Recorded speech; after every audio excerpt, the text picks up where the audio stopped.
Bienvenidos a una nueva exploración aquí en The Deep Dive. Hoy nos metemos con una pregunta clave, yo creo, para cualquiera en educación, en diseño. ¿Cómo hacemos que el aprendizaje con multimedia sea realmente efectivo? Uf, sí. Porque vamos, todos hemos visto esas presentaciones llenas de tasaños, de efectos, de cosas, que al final confunden más de lo que ayudan. ¿Qué funciona de verdad? ¿Y cuándo? Es la pregunta del millón, ¿no? Y lo interesante es que la efectividad no es universal. Fíjate que hasta los pioneros como Richard Mayer, que lleva décadas en esto, ahora, en 2024, están pidiendo un enfoque más matizado. ¿Así? Ya no buscan reglas de oro. Exacto.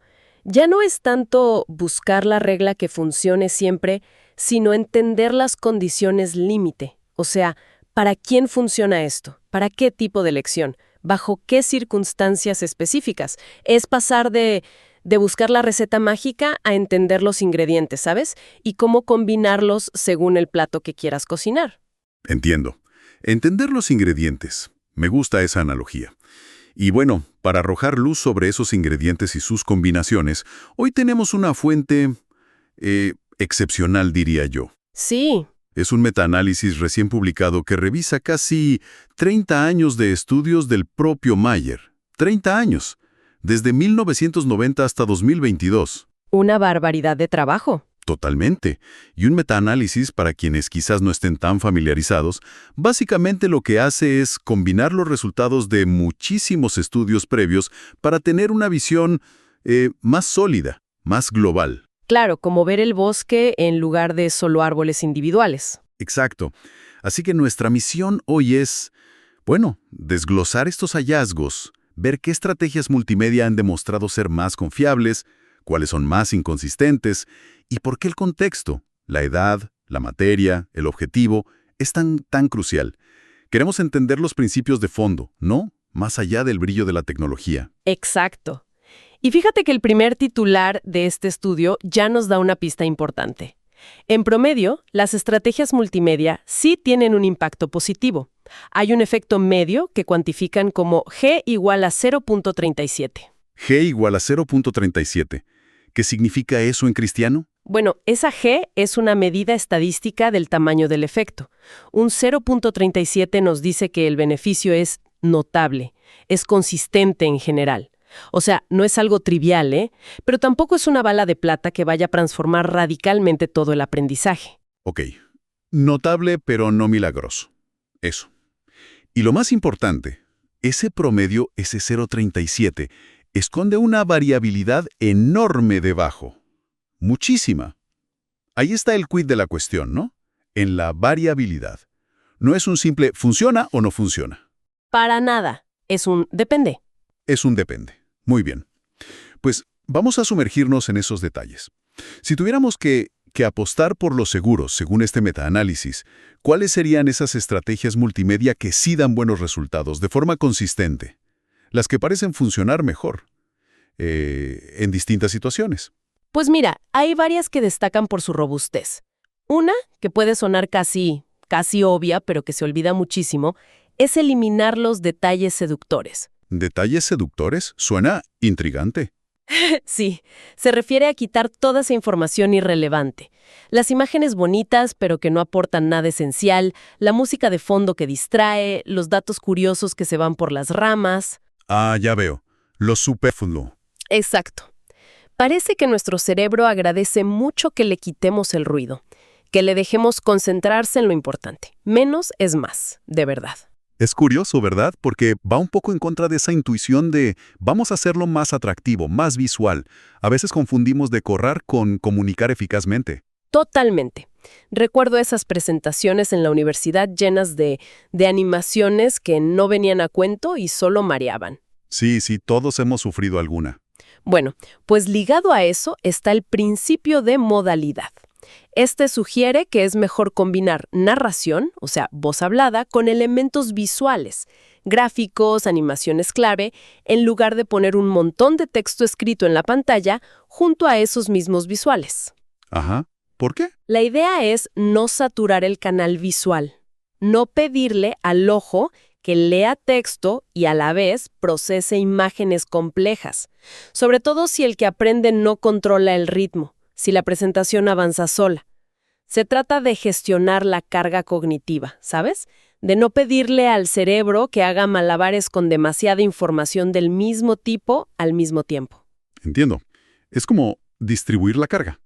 Un poco para el oído, un poco para la vista, para no colapsar ninguno. ¿Tiene sentido? Exacto. Vale. ¿Qué más demostró ser útil de forma consistente? La personalización. Usar un tono más cercano, más conversacional, en vez de un lenguaje súper formal y distante. Parece que eso mejora la conexión y prende el aprendizaje. Como si te estuvieran hablando más directamente. Eso es. Y también, y esto me parece fundamental, fomentar la generación activa. Generación activa. Sí. Es decir, cualquier estrategia que haga que el aprendiz no sea solo un receptor pasivo, sino que tenga que procesar activamente la información. El ejemplo clásico es la autoexplicación. Pedirle que explique el material con sus propias palabras. Ah, claro. El esfuerzo de ponerlo en tus palabras. Exacto. Ese esfuerzo de generar el conocimiento, en lugar de solo recibirlo, lo fija muchísimo mejor. Entendiendo. Eliminar distracciones, usar voz con imágenes en vez de texto con imágenes, hablar de forma cercana y hacer que la gente piense activamente. Suena bien. ¿Y hay alguna combinación de estas cosas que sea como la estrella del show? ¿Algo que funcione bien para distintos tipos de aprendizaje? Sí la hay. Y es casi anticlimática por lo sencilla que es. A ver. Texto claro, acompañado de diagramas bien diseñados. Texto y diagramas. ¿Eso es todo? Pues sí. Esa combinación humilde, casi de libro de texto bien hecho, demostró ser sólidamente efectiva para todo. Para memorizar hechos, para ayudar a hacer inferencias, o sea, sacar conclusiones, y para la transferencia, aplicar lo aprendido a situaciones nuevas. Vaya, es como la navaja suiza del aprendizaje multimedia. Funciona. Es realmente revelador que en plena era de la inteligencia artificial, la realidad virtual y todo eso, lo más fiable siga siendo algo tan básico como texto y diagramas. Desafío un poco esa idea de que más tecnología siempre es mejor aprendizaje. No. Totalmente. Y ya que mencionas la tecnología punta, ¿qué dice el estudio sobre cosas como la realidad virtual, la RV? Se habla muchísimo de su potencial educativo. Mira, aquí es donde el estudio invita a la prudencia. Basándose en los trabajos de Mayer, que analizaron, la RB no mostró efectos significativos generales sobre el aprendizaje. ¿En serio? ¿Ningún efecto? Ojo, efectos significativos generales. Esto no la invalida por completo para cualquier uso, pero sí sugiere que no es la panacea que a veces nos venden. De hecho, el autor del artículo fuente, el que comenta este metaanálisis, expresa cierto escepticismo sobre algunos usos actuales. ¿Cómo cuáles? Pues, por ejemplo, eso de simular conversaciones con personajes históricos usando IA dentro de la RB. Este metaanálisis, digamos, no disipa esas dudas. Parece que la promesa tecnológica a veces corre más rápido que la evidencia pedagógica sólida. Entiendo. Cautela con la RV entonces. ¿Y qué pasa con otras herramientas populares? Pienso en animaciones complejas, juegos educativos, simulaciones, que a menudo se presentan como la clave para enganchar a los estudiantes. Ahí los resultados son más mixtos. Más manchados, como dice el estudio. Tanto los juegos como las simulaciones muestran, en promedio, beneficios moderados. Moderados. Sí. Sus tamaños de efecto andan por G igual a 0.41, más o menos. Similar al promedio general que comentamos al principio. Así que sí, aportan algo, no son inútiles, pero tampoco son revolucionarios en todos los casos. Moderados. Pero imagino que con matices importantes, ¿no? Dependerá de para qué los uses. Ahí está lo fascinante. Exacto.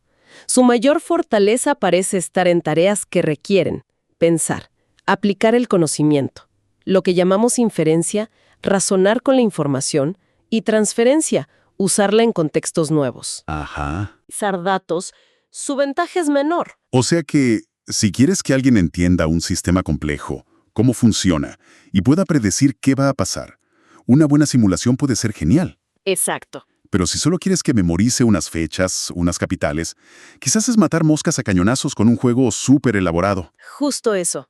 Usar la herramienta adecuada para el trabajo adecuado. Entendido. Eso aclara mucho. Mencionaste también antes que el estudio detectó una tendencia relacionada con el tiempo, algo que debería preocuparnos. Sí, observaron una ligera pero perceptible disminución en la magnitud de los efectos positivos a medida que los estudios eran más recientes. ¿Cómo? ¿Que funcionaban mejor antes? Bueno, los efectos encontrados en estudios de los 90 o principios de los 2000 tendían a ser algo mayores que los encontrados en estudios más cercanos a 2022. ¡Qué curioso! ¿Y a qué se puede deber eso? ¿Será que la tecnología ya no sorprende tanto? ¿El efecto novedad? Podría ser parte de la explicación, sí, ese efecto novedad que se desgasta con el tiempo. Otra hipótesis es que, al principio, estas técnicas se probaban en condiciones muy controladas, muy óptimas, en laboratorios casi. Claro. Y ahora se aplican en contextos mucho más diversos, más realistas, en aulas reales, donde es más difícil que brillen tanto, ¿no? Hay más variables en juego. Entiendo. Sea cual sea la razón, esto refuerza un mensaje clave que emerge de todo el estudio. La solidez pedagógica, los principios de cómo ayudamos al cerebro a procesar la información, importa mucho más a largo plazo que el simple efecto wow de la última tecnología. Queda clarísimo. El contexto es rey. No podemos hablar de si el multimedia funciona en abstracto. Y eso nos lleva a las condiciones límite que mencionabas al principio. ¿Qué nos dice el metaanálisis sobre esos factores específicos? Edad, materia. Exacto. El estudio identifica varios modificadores clave. La edad y el nivel educativo es uno muy marcado.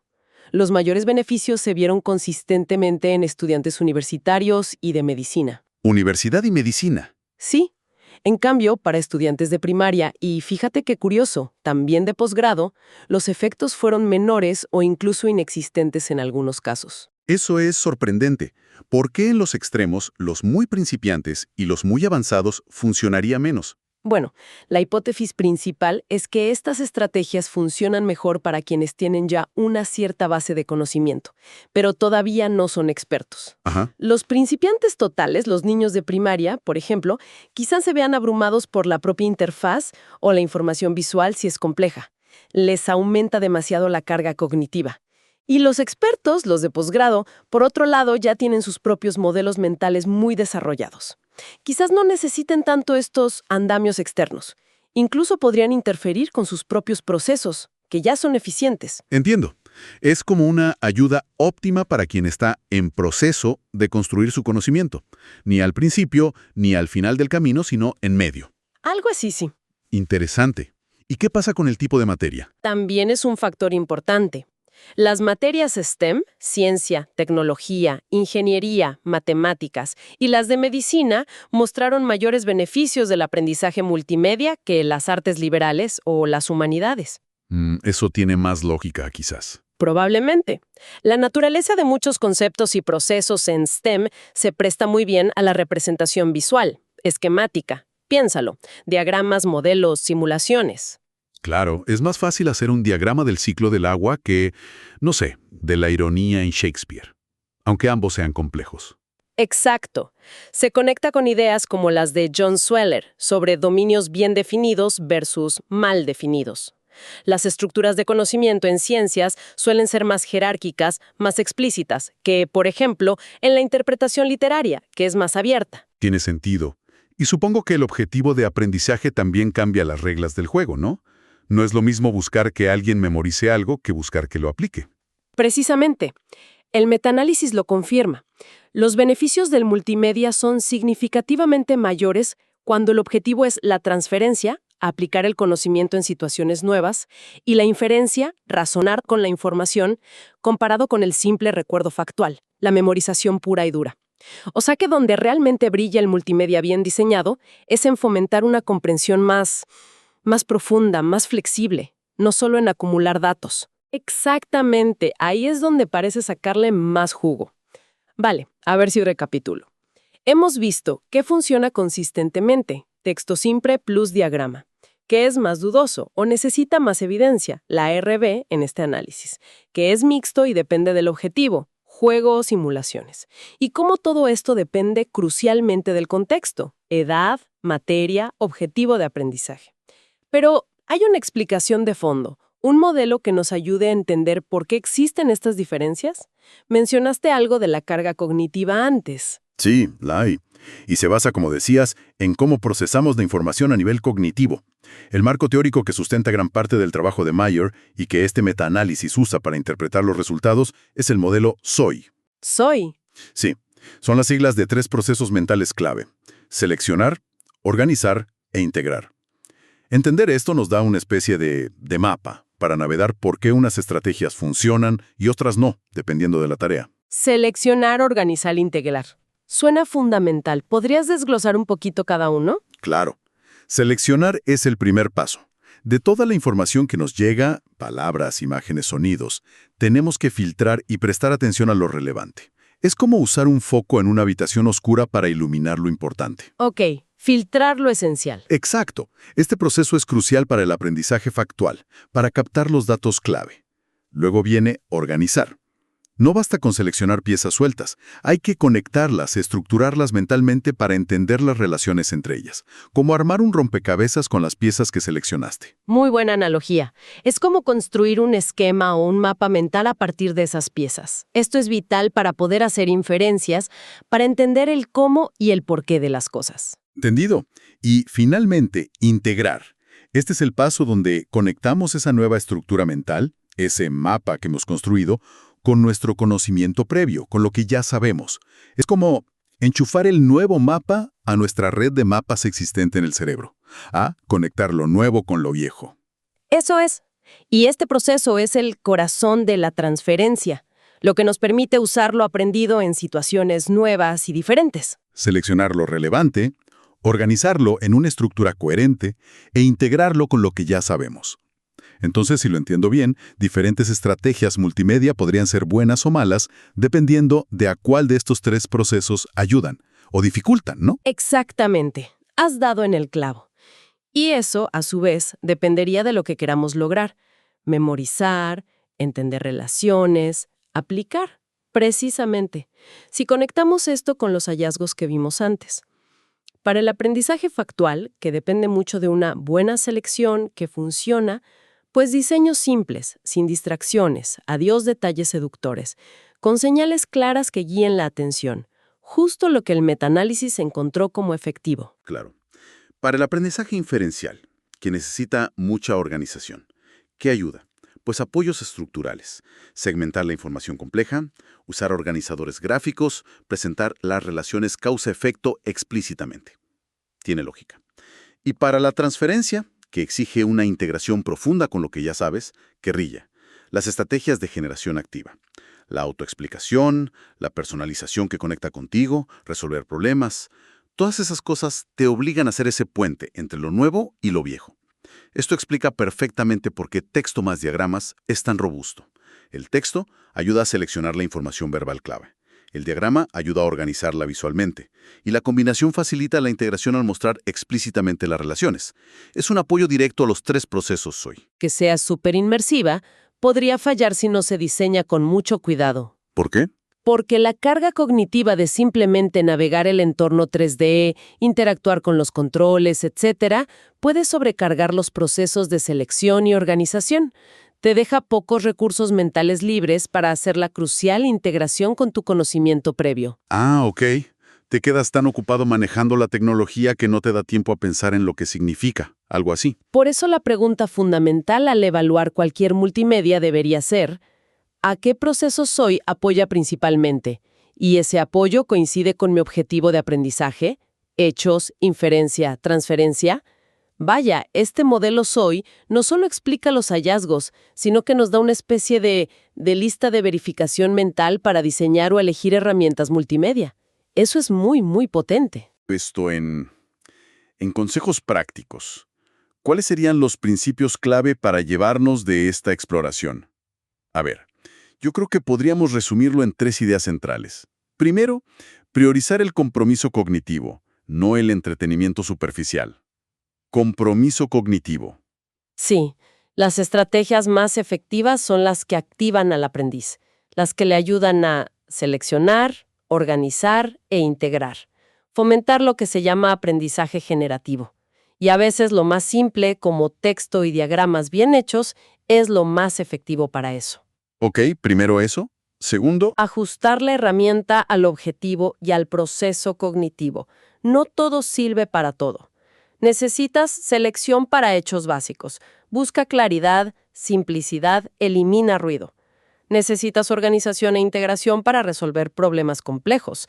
Quizás ahí sí una simulación bien diseñada o un juego que fomente la experimentación activa sea más apropiado. entendido. Ajustar la herramienta.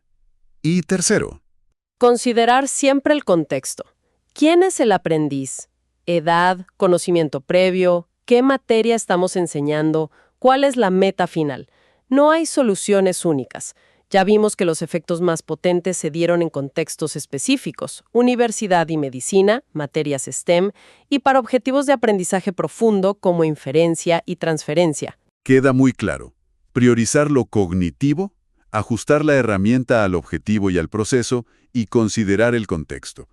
Parece evidente que aunque la tecnología avanza a pasos agigantados, la base de un buen aprendizaje sigue estando en entender cómo funciona nuestra mente, ¿no? Totalmente. Da la sensación, escuchándote, de que a veces la industria EdTech, la tecnología educativa, promete revoluciones que luego la investigación, bueno, las matiza bastante. Absolutamente.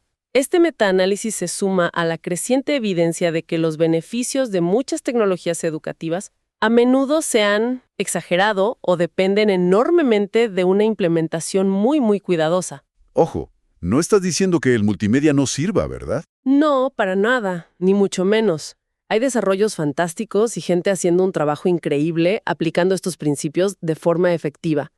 Mencionaste antes Math Academy, o todo el trabajo de Oliver Cavilloli, desgranando la teoría de la carga cognitiva y sus implicaciones prácticas, como el efecto de la información transitoria. Hay cosas muy valiosas. Ok. Pero sí, este estudio nos recuerda que la efectividad depende críticamente de la pedagogía que hay debajo y del ajuste al contexto. Si una tecnología requiere una inversión brutal de tiempo, dinero, formación, solo para empezar a funcionar mínimamente, pues hay que preguntarse si no hay métodos más sencillos y probados que logren lo mismo o incluso más. La clave es usar los principios multimedia de forma reflexiva, basada en evidencia, no solo porque algo sea nuevo y brillante. Muy claro. Y para cerrar, como hacemos siempre, dejemos una idea flotando. Algo que surgió en la discusión sobre este estudio y que me pareció muy provocador. A ver. ¿Y si el verdadero poder de algunas tecnologías educativas no estuviera tanto en el diseño multimedia en sí, en cómo presentan la información, sino en su capacidad para construir comunidad, para facilitar la pertenencia a un grupo que aprende junto? Esa es una pregunta fascinante y que abre otra dimensión completamente distinta, ¿no? Sí. Me recuerda a comentarios sobre el trabajo de Frank Smith, un pensador clave en alfabetización. Él sugería algo así como que aprendemos más eficazmente no solo por cómo se nos presenta la información, sino al participar en actividades significativas con personas que saben cómo y por qué hacerlas. Participar con otros que saben. Cómo se aprende la jerga y las estrategias en una comunidad de jugadores online, o cómo se adoptan ciertas prácticas en un grupo de estudio. A menudo, la motivación principal es pertenecer, ser parte del club, sentirse aceptado y competente dentro de ese grupo. Claro, el factor social. Exacto. Entonces, si la tecnología, más allá de sus gráficos o interactividad, nos ayuda a sentirnos parte de un colectivo con un propósito compartido, con una identidad, podría ser ese su mayor impacto educativo. Un impacto social y motivacional que quizá trascienda los principios puramente cognitivos del diseño multimedia que hemos discutido hoy. Qué interesante. El poder de la pertenencia facilitado por la tecnología. Definitivamente, algo en que seguir pensando. Va más allá del SOI, ¿no?